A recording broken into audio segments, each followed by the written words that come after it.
তো শোনো, আজকে আমাদের টাকা চুরি করতে হবে। মানে এই মেয়েটার কাছ থেকে সমস্ত টাকা ছেলেটাকে দিতে হবে। তো চলো শুরু করা যাক। আমরা প্রথমে এখানে থেকে অনেকগুলো অবজেক্ট দেখতে পাচ্ছি, সেই অবজেক্টগুলো মেয়েটাকে দিতে হবে। মেয়েটা ভয় পাবে অ্যান্ড দেন চলে যাবে।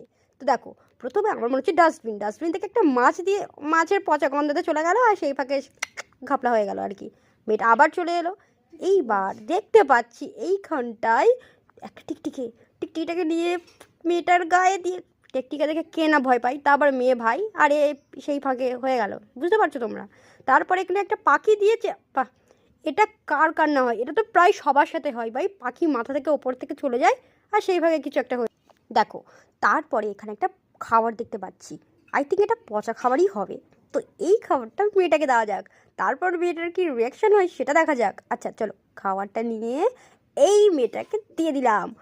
কি নিচ্ছিস না কেন ভাই? মেয়েটা নেবে না খাবারটা? ও তো খাবে নাকি?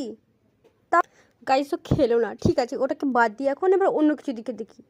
এবার অন্য কিছু দেখতে পাচ্ছি, ওখানে দুটো মেঘ দেখতে পাচ্ছি। দুটো মেঘ দিয়ে, ও দুটো মেঘে হাত দিলে বৃষ্টি হয়ে গেল। আর সেই, আরে বৃষ্টি তোর গায়ে লাগছে না, সেটা তুই ওঠ।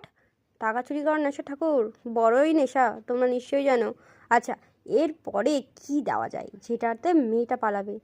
টিকতে পারছি না, বাট কিছু তো একটা ভাবতে হবে, কিছু একটা ভাবতে হবে। তোমরা ভাবো গাইস, আমি একা কত ভাববো? তাড়াতাড়ি। আচ্ছা, এখানে তো ফোন দেখতে পাচ্ছি। ফোনটা কি করব?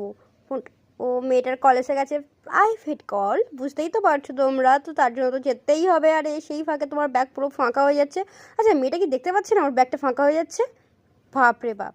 আচ্ছা, আর এখানে তো ওই খাবারটা তো মেয়েটা নিল না, তাহলে এবার আমি কি করব? খাবারটা নিচ্ছে না যখন, এবার একবার ছেলেটাকে দিয়ে, ও ভাই, এ তো মানে এইটা আমি আশা করিনি ভাই, যে ছেলেটা ওরকম পাদু করে দেবে আর মেয়েটা টাকাটা দিয়ে চলে যাবো। তো এইরকম আরো ভিডিও দেখতে গেলে তাড়াতাড়ি করে লাইক শেয়ার করে দাও।